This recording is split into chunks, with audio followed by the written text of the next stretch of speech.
ते मला असं वाटतं की हा प्रभाग क्रमांक 29 जसं आपण त्याला डेक्कन हॅपी कॉलनी म्हणतो, हा पुणे शहराचं मध्य आहे. आणि पुणे शहराचं मध्य असल्यामुळे साहजिकच आहे की कम्युटिंगचं जंक्शन हे आहे. म्हणजे पश्चिमेतनं पूर्वेतनं लोक इथे येतात आणि ट्रॅफिकची समस्या ही सगळ्यात मोठी आहे. मला असं वाटतं की ह्या ट्रॅफिकची समस्या गेली 1 वर्ष आपण भरपूर त्याचा अभ्यास केला आणि जे कंजेशन स्पॉट्स आहेत असे जवळपास कोथरूड मतदारसंघातले चंद्रकांत दादा पाटील जे या मतदारसंघाचे आमदार आहेत त्यांच्याशी समन्वय साधून 42 ठिकाणी आम्ही ट्रॅफिक वॉर्डन्स अपॉइंट केलेत. म्हणजे आपण अगदी बघू शकता की जिथं आपण बसलोय ह्या कलमाडी कॉलेजच्या समोर एक तुम्हाला वॉर्डन दिवसभर थांबले, सकाळी 9 ते रात्री 10 वाजेपर्यंत तो वॉर्डन तिथे थांबला असतो. 2 शिफ्ट्स आहेत.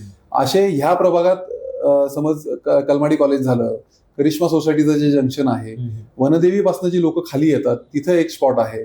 आपल्या लॉ कॉलेज रोडला जिथं एक जंक्शन आठवले चौकात आहे तिथं एक वॉर्डन असतो. अशा विविध ठिकाणी आपण वॉर्डन्स केले आहेत ज्याच्यामुळे ट्रॅफिक थोडंसं सुरळीत राहते. मी असं म्हणत नाही वॉर्डन्स अपॉइंट केल्याने हे परमनंट सोल्युशन आहे. नक्कीच हे टेम्पररी सोल्युशन आहे, पण ह्याला परमनंट सोल्युशन्स आहेत ना.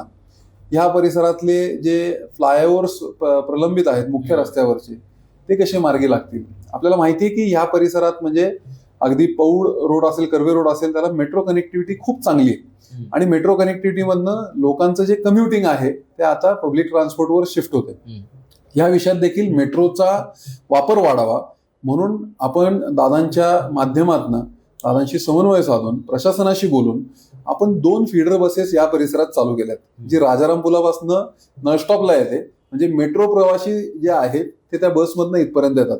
त्याचे म्हणजे जे स्पॉट्स आहेत किंवा जे थांबे आहेत ते पण खूप जॉग्राफिकली परफेक्ट केलेत, म्हणजे जास्तीत जास्त युटिलायझेशन होईल. अशा 4 बसेस आहेत. म्हणजे दर 15 मिनिटांनी एक शटल बस ही तिथं आपण उपलब्ध करून दिलेली आहे.